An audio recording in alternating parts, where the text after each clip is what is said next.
screw on top of that and just squirt it every time.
picture of herself. Thank you. I appreciate it.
right, thank you. You may be seated.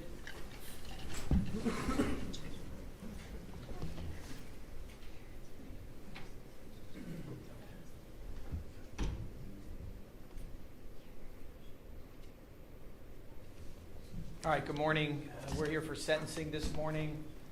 Just a couple of reminders I'll ask to make sure that those of you who have cell phones that are allowed in the courtroom, that they're on silent for me, please.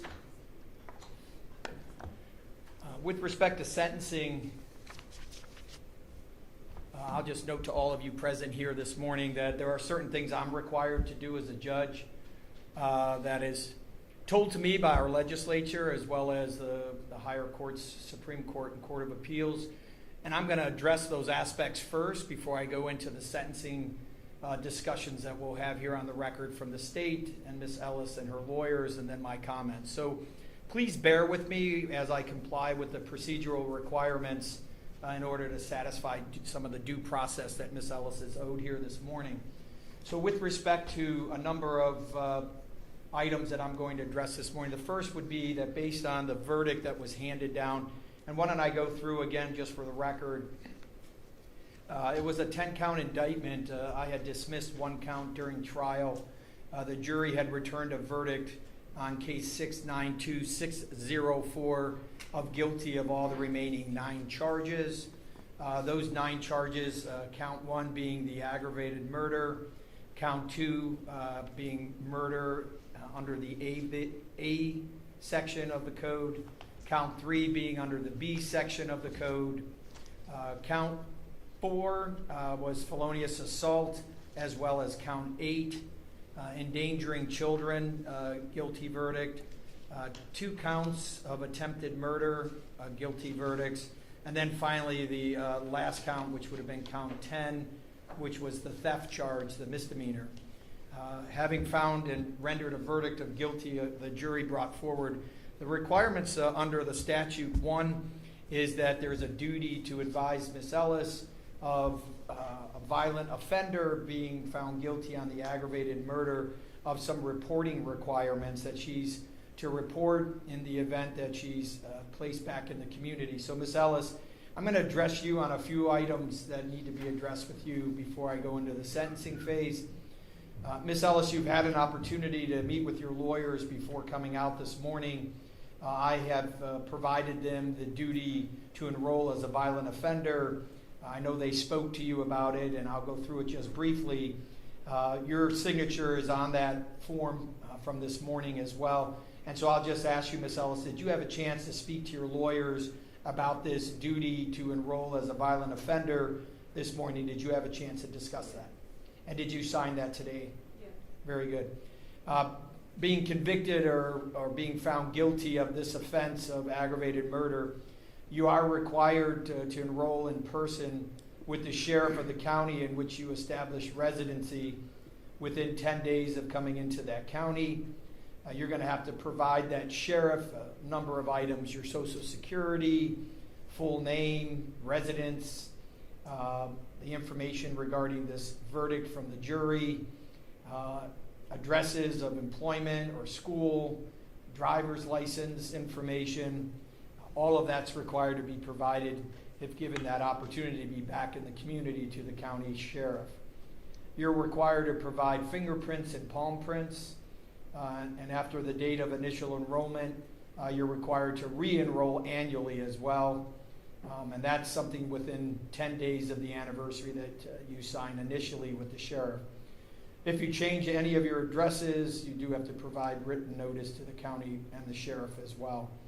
Failure to do so, you could be charged with additional felonies by the prosecution. And having reviewed that with your lawyers, do you understand that, Ms. Ellis? Yes. All right, very good. I'm going to go ahead and sign.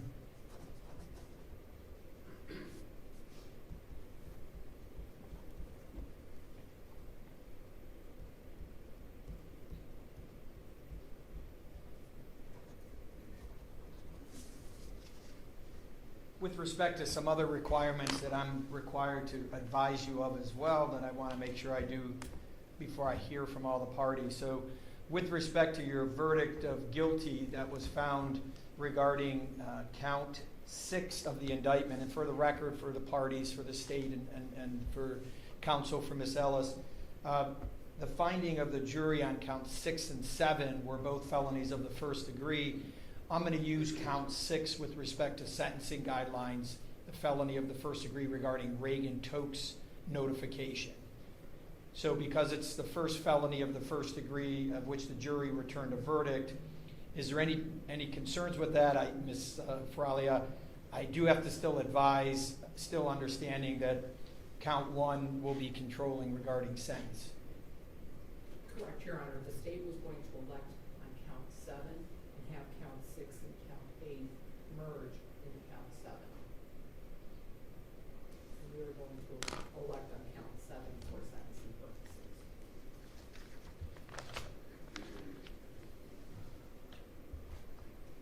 So with respect to count 7, so let me just make sure.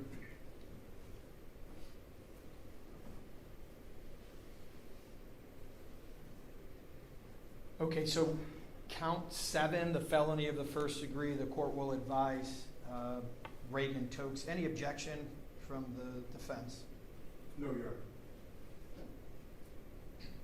And then all other Reagan-Tokes sentences will merge into that. So, Ms. Ellis, the legislature has put in an indefinite sentence that I have to advise you of regarding this count. Now we've agreed count 7, the court will move forward on regarding Reagan-Tokes sentencing guidelines. I know for some of you here in the courtroom, you'll say, why is he doing this? Well, to protect, again, due process and to make sure that I protect the record for the Court of Appeals. So let me just advise you on count 7, the sentence anywhere ranges from 3 to 11 years. Under the Reagan-Tokes sentencing guidelines, we'll go to the highest sentence and explain that. Under the highest sentence of 11 years, our legislature has now implemented an indefinite sentence. That indefinite sentence is really a mathematical equation. So if you take the 11 years and divide it in half, you then add it back to the 11 to give the sentencing range. So with respect to Reagan-Tokes and count 7, the maximum sentence you could receive is 11 years, which is the minimum, to an indefinite sentence of 16 and a half. So dividing 11 is 5 and a half.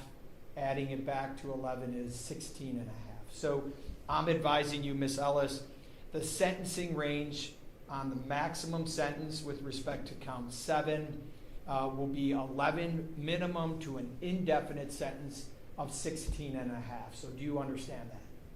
Okay, now I'll just read the requirements that the Court of Appeals has asked me to read. So I'll read it to you because I have to read it, but then I'll answer some questions if you have any. For purposes of just this count and all of the other sentence being merged into count 7 for Reagan-Tokes, it's presumed, Ms. Ellis, under the law that an offender is going to be released at service of sentence at the expiration of the minimum term. So if it was the only sentence you were receiving, it's presumed that you would be released at the 11 years, if in fact that's the highest sentence that you receive, and any of the other 3 to 11. It's presumed also that you serve no more than the indefinite sentence. So the maximum I told you was 16 and a half. So that range, and the law says you should be released at the minimum, but you shouldn't serve more than the maximum indefinite sentence. If the parole authority is going to have a hearing to keep you longer than the minimum, they have to place on the record during that hearing, it's a hearing held at the Department of Rehabilitation and Corrections. They have to outline conduct which is considered reasons why you should stay longer than the minimum, whether you participated in any rehabilitation, your threat to society, and your restrictive housing, if any, while you have been confined. Ms. Ellis, they have to notify you of the hearing. The hearing is then held with you being present before the Department of Rehabilitation, and then those items that have to be presented to overcome that presumption that you served the minimum sentence. And finally, they can do it more than one time. So the department may make the specific determinations and maintain your incarceration beyond the minimum sentence more than one time, and they can have multiple hearings, but every hearing they have to have you present and present that evidence that they wanted to present on why you should stay longer. So do you understand those, how that affects a Reagan-Toke sentencing? Okay, thank you. And then finally, the last advisement that I have to advise is post-release control. Even though we have a life sentence with parole eligibilities that I will consider today for sentencing, I still have to advise you that on the felony of the first degree, under all felonies of the first degree, they will be controlling with respect to post-release control. Ms. Ellis, post-release control is supervision by a parole officer. Here in our state, under felonies of the first degree, you have a mandatory minimum of 2 years that you have to report, up to a maximum of 5 years. That will be imposed upon you if given the opportunity to be placed back in the community. You'll have the ability then to report to a parole officer, and you would have to follow all their terms and conditions. If you violate parole, which is also known, again, I keep saying parole, it's post-release control, or PRC, our parole board has a hearing, and they can determine if you're in violation, and they could send you back to prison for up to 1/2 the time you served for me, or a minimum term imposed upon you in 9-month increments. If you're on post-release control and pick up a new case and convicted of a new felony, the new sentencing judge will have the authority to terminate your post-release control or order a consecutive term up to the greater of 12 months or the remaining period of post-release control. Again, those are advisements that in order to have due process, I have to note for the record, and I believe I've satisfied the Reagan-Toke requirements, the requirements regarding post-release control, and the requirements regarding the notation of the reporting under the act regarding her violence on her aggravated murder that she has to report to. So that being said, let me just go back to the state of Ohio. Are there anything that you believe I may have missed regarding the mandatory reporting requirements that I needed to place on the record today? No, Your Honor. And then on behalf of Ms. Ellis. No, Your Honor. Okay, thank you both. All right, that being said, again, here for sentencing, I'll just note for the record that hearing from the parties this morning, I also received some letters from the general public, and those, a couple of those were not noted with names, but I wanted to make whoever the general public is that sent letters to me that I did review those prior to today's sentencing as well. And so I'll ask from the state of Ohio if the state would like to place on the record any comments regarding sentencing before I hand down a sentence here this morning. Thank you, Your Honor. Yes, we do. As you notice, I also have the North Olmsted Police Department members of that department are here as well. We're going to begin this morning with Mr. and Mrs. Wood would like to address the judge. All right, very good. I think we're going to have the podium, just so you could stand where you're at. We'll have you do that. We'll have Mr. Toms put it there.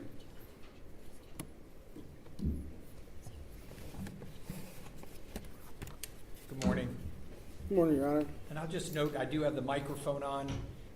If you could just speak loudly and clearly, take your time if you're going to read from something.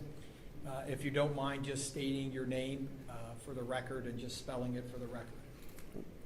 All right, well, my name is Jared Wood, Jaredwood. Very good. I'll ask the advocate maybe just to push that up a little. Is this better? Sure. All right. And thank you. I'll hear from you this morning. Oh, thank you. I am here today to speak on behalf of my son, Julian Miles Wood, who is no longer here to speak for himself, and I am thankful for you to be able to be giving me this opportunity to do so. It's hard to know where to start when talking about him, so I guess I'll start with letting you know that our family is no stranger to the struggles of cognitive or behavioral differences. Our oldest child has autism. He was actually considered nonverbal, and it wasn't until he was about 7 years old when he became verbal.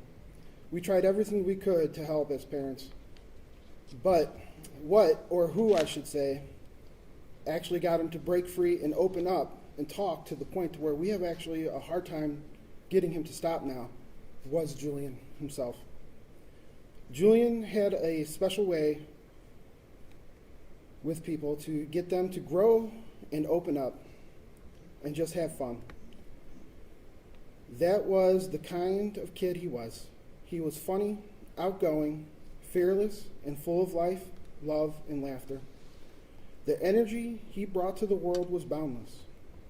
I even called him my copper top baby because his hair wasn't as quite the same color as red as mine, but it was more of a copper color like the battery.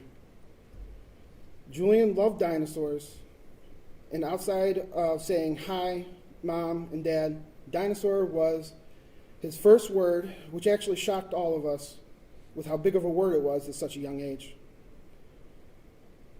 He also loved Halloween, so much so that he chose to be a dinosaur every year without fail, and he would even find his old costumes throughout the year and put them on even though they no longer fit, not letting us take them off until it was bedtime, where we would have to put on his dino pajamas.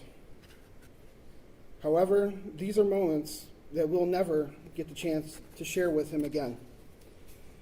Julian had a way of letting you know he was near, like when he woke up in the morning, usually before daylight, with his thundering footsteps as he walked down the hallway from his room. That is when I knew it was my cue to get up and to go get him some leche, which is milk.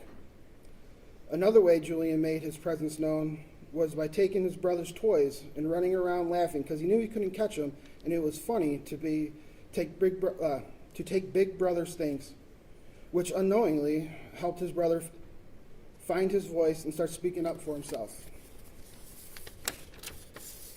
He always knew when you were down or feeling some kind of way, and he would do in his own way what he felt you needed to feel better. For me, when he felt I was down or had a rough day, he would get his brother and they would tag team wrestle me and just beat me up. We would roughhouse a little on the bed here and there, and he would also run into the kitchen whenever I came home from work to greet me. Sometimes I would tease him by hiding behind the doors, and he would look stumped to where I was.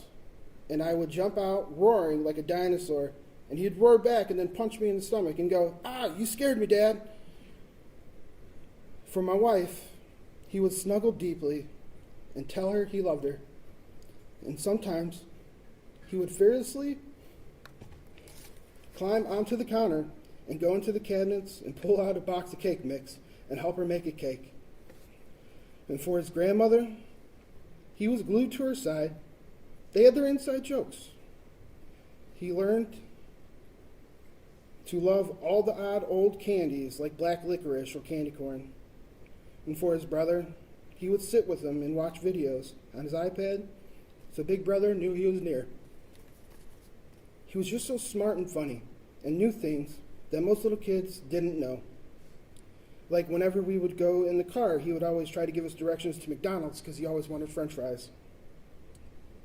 Another thing he always wanted to do was help us with errands. If he saw me or my wife putting on our tennis shoes, he would run and put his shoes on and wanted to go and just to spend time with us. Now, these are things we will never get to do with him again. What I am most sad about now is not just the time I don't get to spend with him, but the time his brother, his sister, his mother, his grandma, and all of our family that doesn't get to spend with him with the time again, and we are all robbed of that opportunity. He was on a path to be a big kid, which is why I called him my big guy too.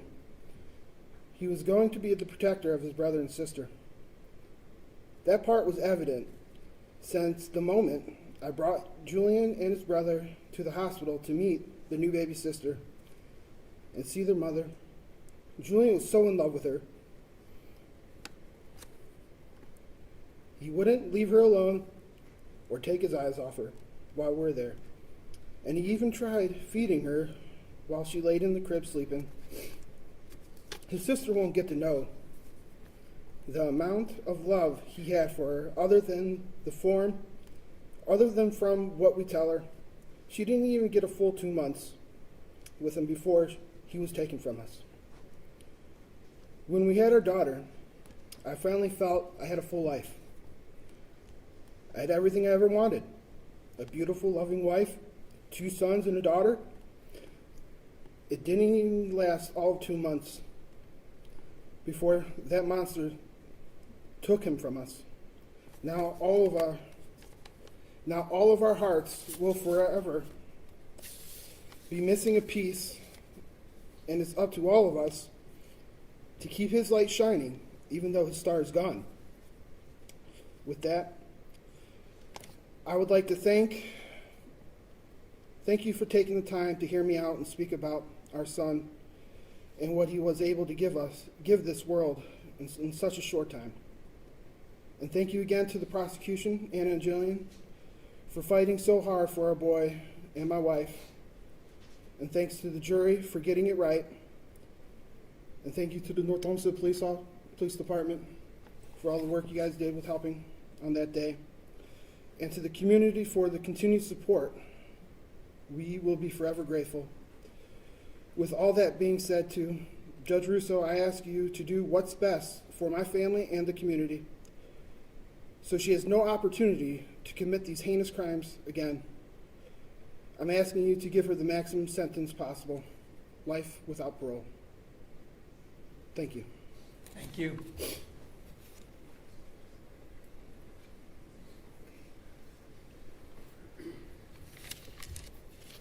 Good morning. Good morning. I'll hear from you, Margo. Did I say my name? Well, sure. I'm sorry. My name is Margo Wood, Margot.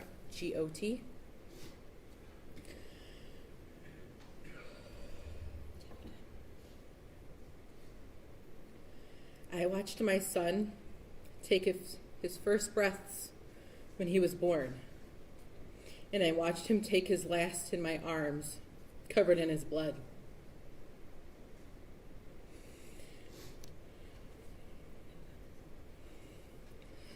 A mother should never have to bury their child.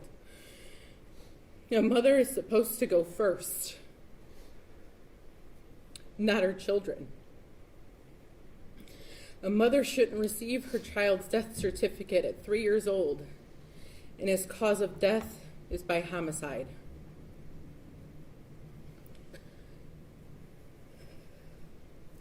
That woman murdering my son replays in my head every single day.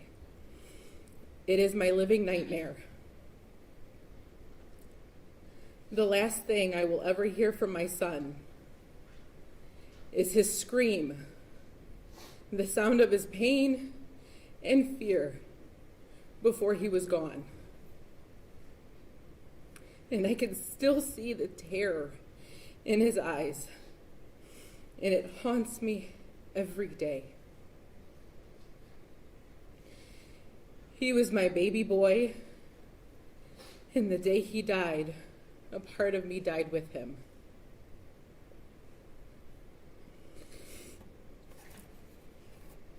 My older son has autism. He doesn't fully understand why his little brother, his best friend, isn't here anymore.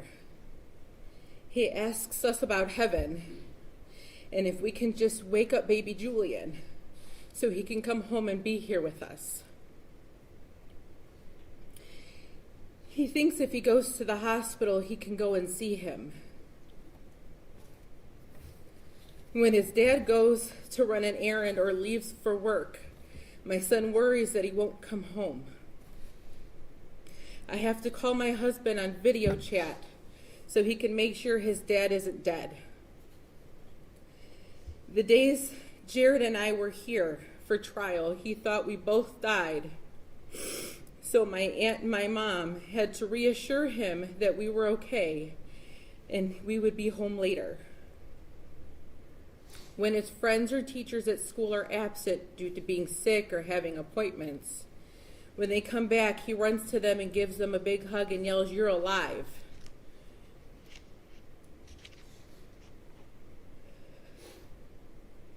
You have not only hurt me, you have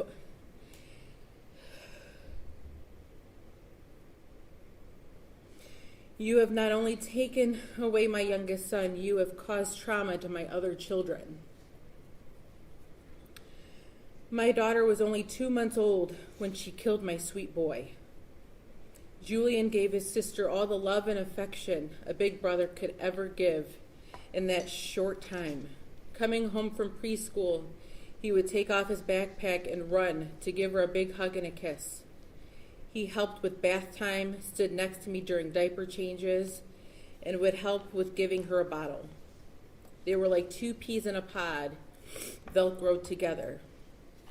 Wherever she was, he was right next to her. My daughter is 18 months. And now she only knows going to the cemetery to see her brother. She will never get another hug, a kiss, or a cuddle from her older brother. He is now just her guardian angel. She will never know how much he loved her and how happy he was to see her when she was born. Only the stories that we tell her.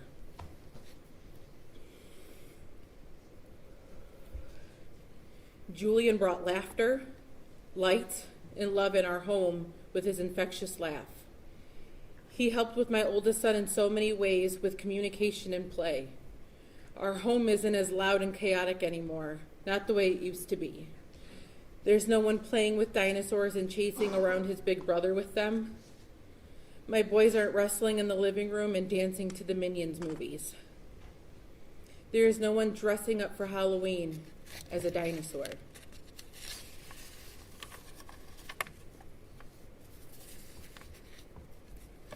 My son would have been 5 in 2 days. She took that from us. She took birthdays, holidays, milestones, graduations, seeing what kind of man he would have turned into. No grandchildren, no nieces or nephews for his siblings. When you murdered him, you took those potential lives, moments, and memories from all of us. If I want my family to be whole, we have to go to the cemetery where all of my children could be together.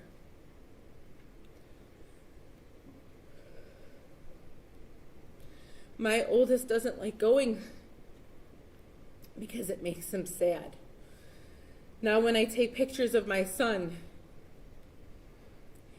it's just his name on a wall, surrounded by flowers and dinosaurs that people leave him.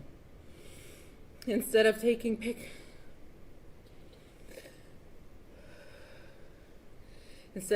photos of him making funny photos, cute smiles, or laughing pictures. I hate you with every fiber of my being. Because of you, I live in constant fear. For months, I couldn't leave my home. If I did leave my home, I needed someone by my side, and even then I was stricken with fear. I don't take my children to the store by myself anymore because I fear something might happen. I leave my kids at home with my mom and go by myself because if anything happens, it'll just happen to me. I hate that I'm here and my son is gone.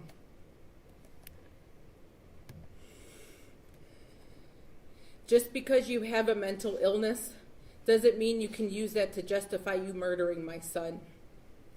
What you did was unforgivable, and it can never be taken back. You deserve to go to jail for the rest of your life, so you can't hurt anyone else. You don't deserve a second chance. You don't deserve mercy. You didn't give my son any. You belong in prison where there is no chance of you getting out. The jury got it right when they read the verdict that you were guilty on all counts. It felt like the first time I could actually breathe in the last 499 days. Because I knew in my heart that you were going exactly where you need to be. in prison. You don't deserve the luxury of a mental facility where you can earn privileges and possibly be released back into the world. That's too good for you. The world is safer with you behind bars. Judge Rousseau, I urge you to give her the maximum penalty without parole, so she has no chance of hurting another innocent soul like my sweet baby boy, Julian. Thank you. Thank you.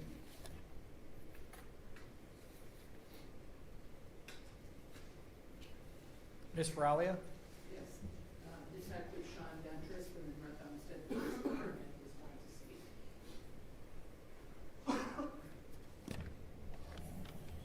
Morning, everybody. Morning, Your Honor. Morning. Just gonna leave this tilted if that's okay. Sure.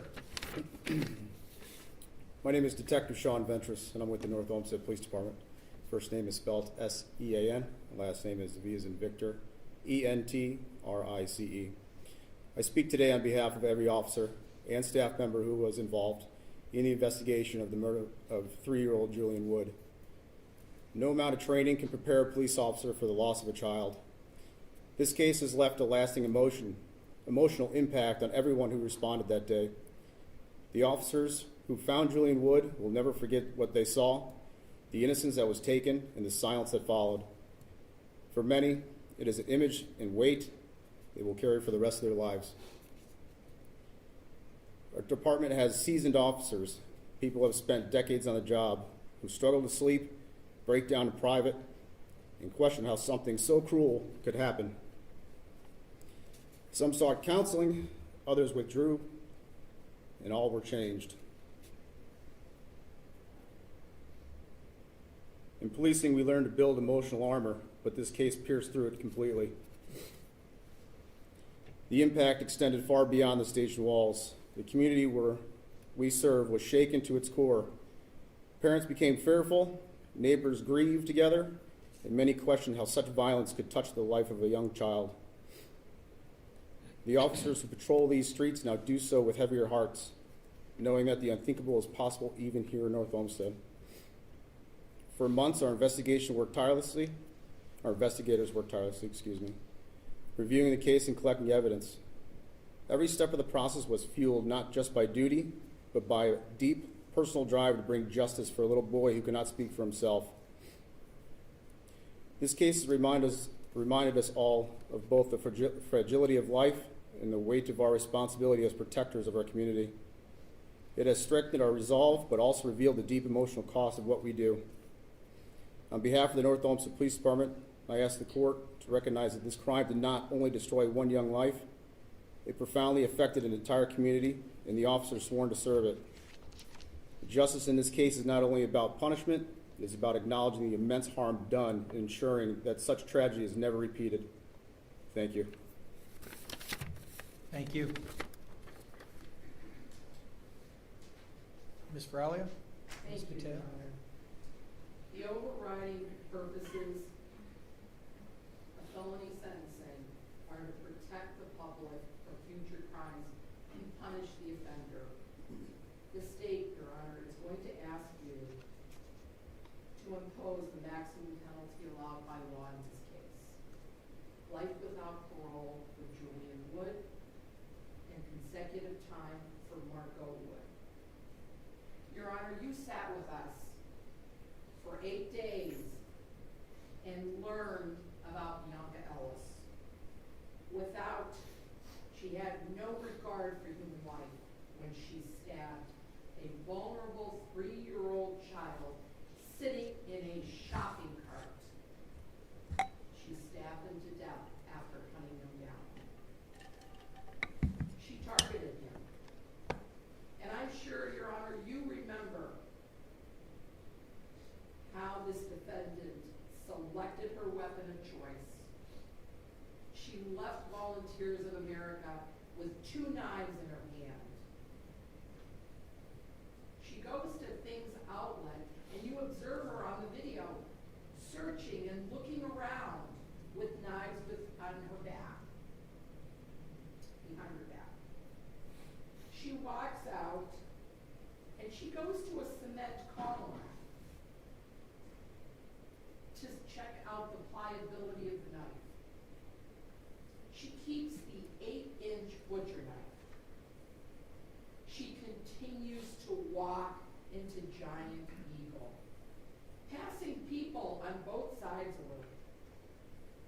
once she sees Julian in a shopping cart and Margot pushing that shopping cart, she does an immediate about face, and she follows them closely behind. Mrs. Wood stops. The defendant continues to walk past her, but she waits. She waits at the foyer of Giant Eagle, the entrance. As Margot and Julian pass her by, she gets right behind them. She resumes walking behind them through the parking lot until she gets to Margot and Julian. And then you know what happens next. When a murder occurs in our community, folks want answers. When a murder occurs, the victim is able to fight back, yet they succumb to their acts, they succumb to their attack, and they die. What is unique and so heinous in this case is that a defenseless 3-year-old who had absolutely no ability to fight off his attacker was slaughtered by this defendant, and he succumbed to his injuries. The surveillance video of Giant Eagle demonstrates that this defendant carefully chose her victims and executed her plan. Her egregious actions demand the most punishment allowed under the law. You know, Judge, words are bantered about in courtrooms daily. As lawyers, we choose our words carefully. We have word choices, we have pronunciations, we have inflections in our voices. And we have a jury system made up of common, ordinary people who walk into this courtroom not knowing what case they are going to sit on. But that jury system is the crux of our legal system. The jury in this case chose its word carefully, and they found Bionca Ellis guilty of all counts. They rejected the not guilty by reason of insanity at the time of the act, indicating that this defendant knew the difference between right and wrong. Now, Judge, we stand before you and ask you that in a civilized society, we, the people, rely on the recourse of the law. We take an oath to uphold the law. Now it's time to impose punishment for breaking the law. When I hear the word mercy, mercy is given by God. Courtrooms, judges dispense justice. Society, Judge, cannot afford another Bionca Ellis harming another Julian Wood or Margot Wood in this community. I know that you will take everything into consideration. And I know that you will do what society demands and what this family deserves. Thank you. Thank you. On behalf of Ms. Ellis?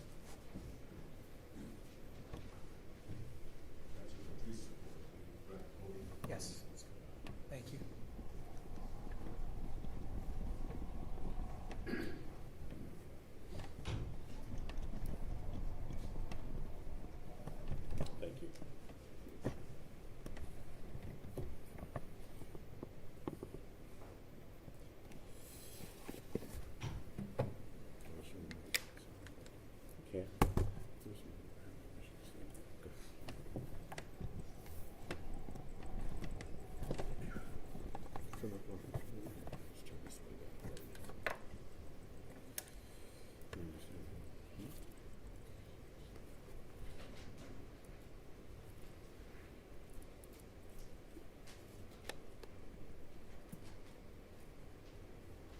Judge, thank you, first of all. The microphone was turned off. Thank you.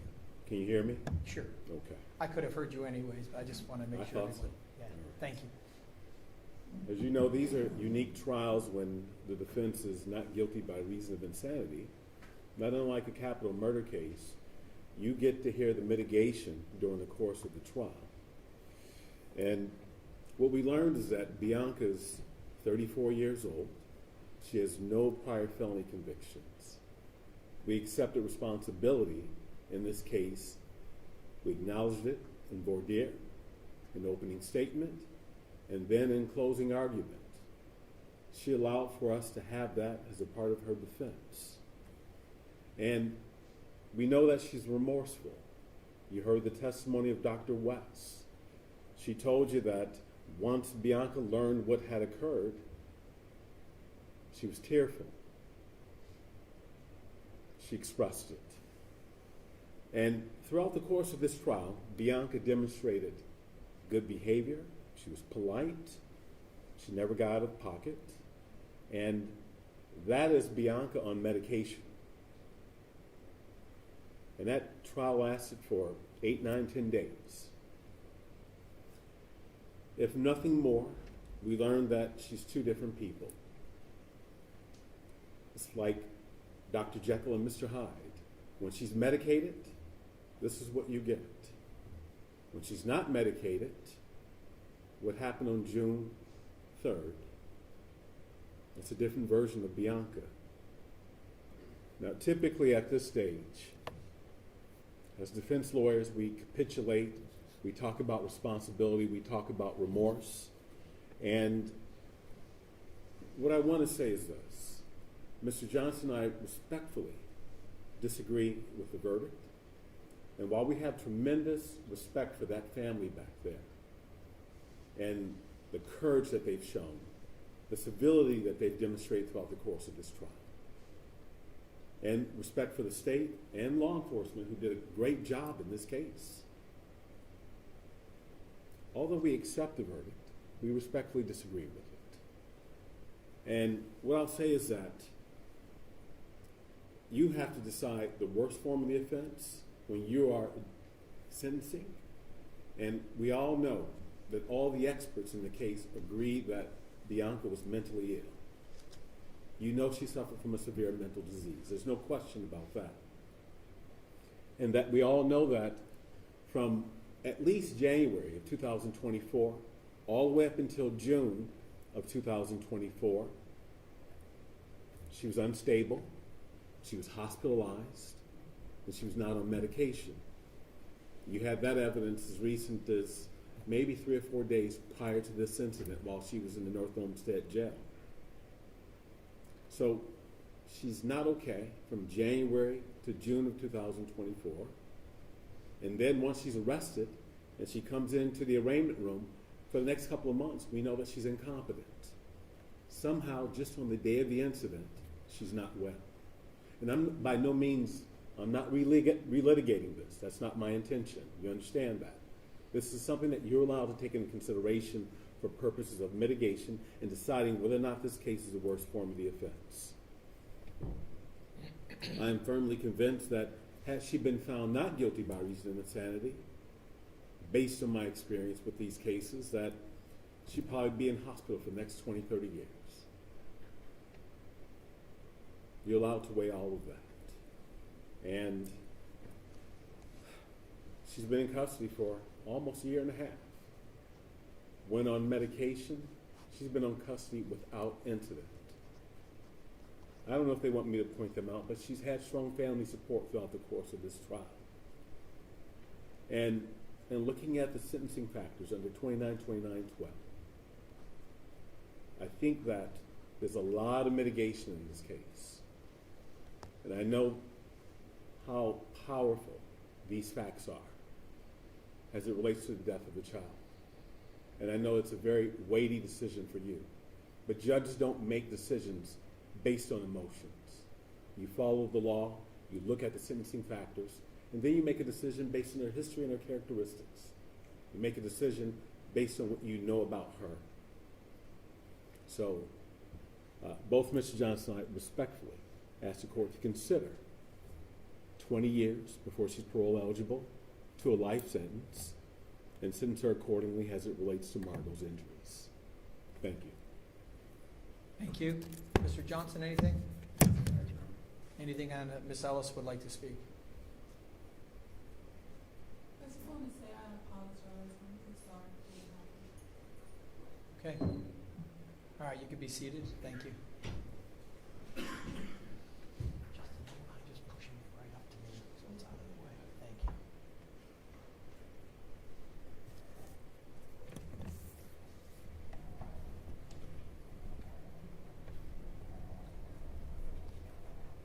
Thanks for doing that. So with respect to sentencing, so I have some comments that I'd like to make.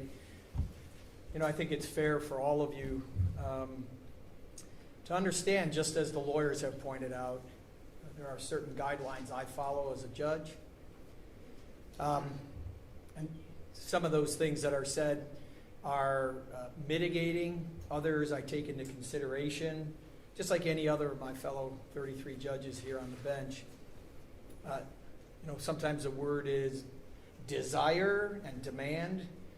You know, those are not in the revised code section 292911 or 292912. I don't say that to minimize any of the comments that were made, but I do take in everything, right? So I don't come up here on the bench without some idea of what the court may use as the tools under the revised code section to move forward with sentencing. And so I'll say to the Woods family, nothing I say here will ever capture the enormity of your loss. This court recognizes that your lives were forever changed on June 3rd of 2024. Understanding your comments, I thank you for them. No sentence I impose today will make you or your family whole again, and you know that. I do want you to know that I acknowledge, even similarly as Mr. Mack said, your courage, your hopes. And today, my hope is that this brings some measure of closure for you to continue to move on in your lives.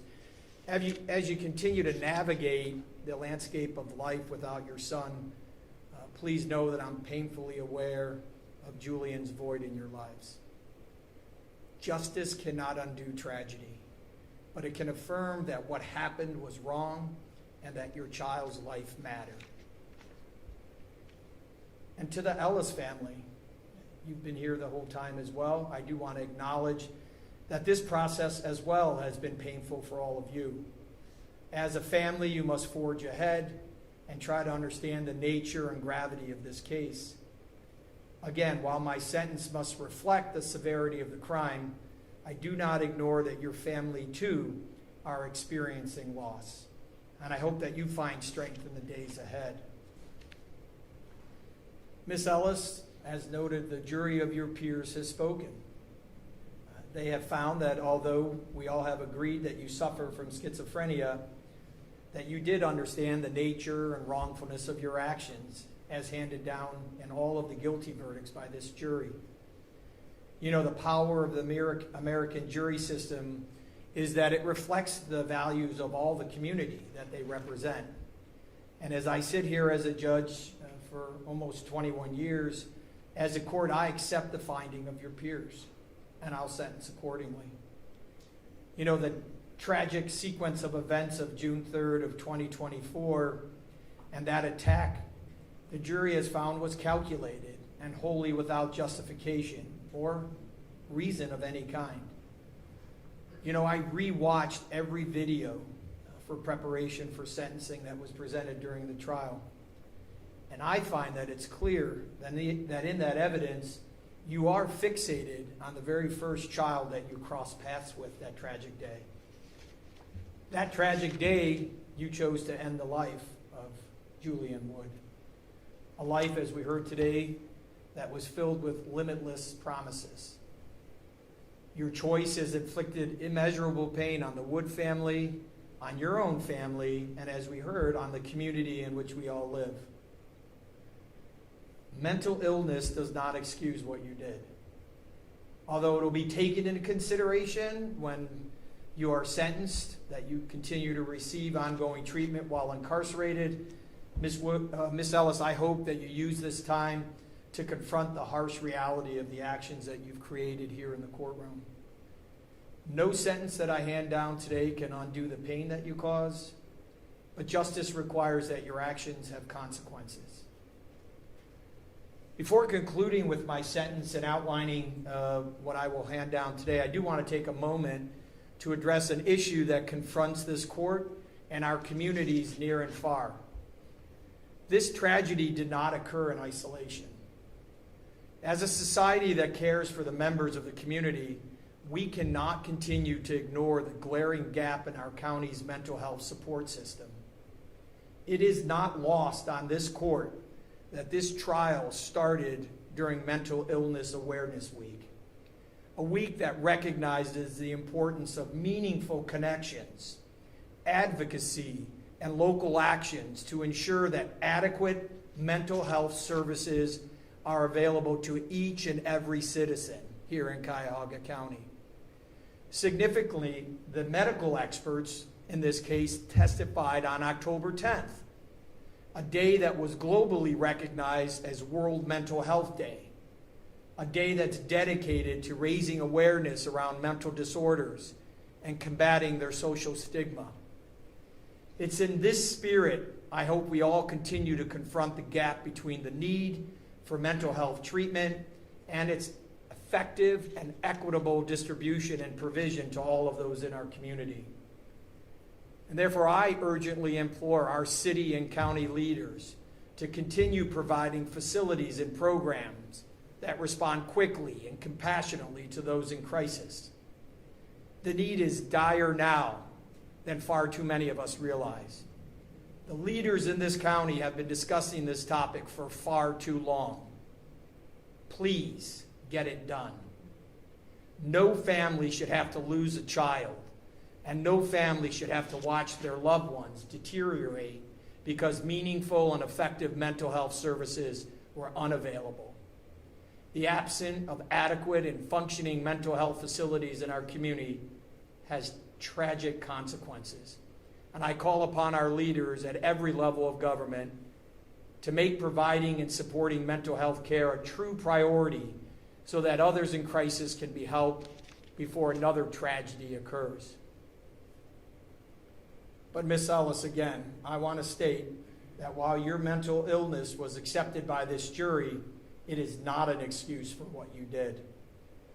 The jury found that although you suffer from schizophrenia, you understood the nature and wrongfulness of your actions and handed down their guilty verdict on all charges. When reviewing the sentencing factors as outlined under 29-29-11 and 29-29-12, my job as a judge here is to punish the offender, but also to make sure that the sentence should be proportionate and not demeaning to the seriousness of the offender's conduct and the impact on the victims, and consistent with other sentences with similar crimes.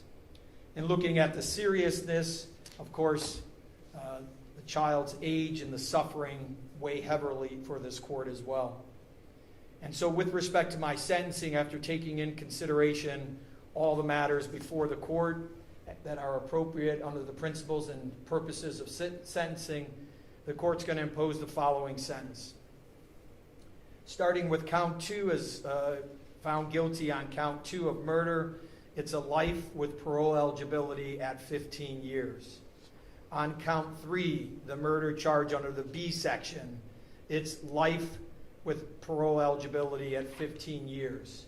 And those are the maximum sentences that can be handed down on those 2 counts. On count 4, with respect to the Reagan-Toke sentencing guidelines, count 4 and count 8 are both felonies of the second-degree felonious assault. We also speak to count 5, which was the endangering children as a felony of the second degree.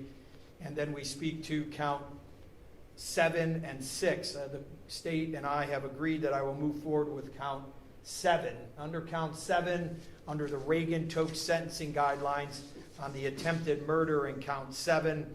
The court's going to hand down the maximum sentence of 11 years as the minimum sentence to the indefinite sentence of 16 and a half years.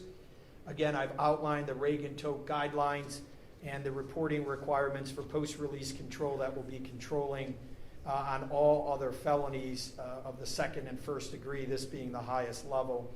I've outlined the 5 provisions, as I noted for the record already. And then with respect to the count 4 and 8, the maximum sentence is 8 years. I'll hand down that sentence.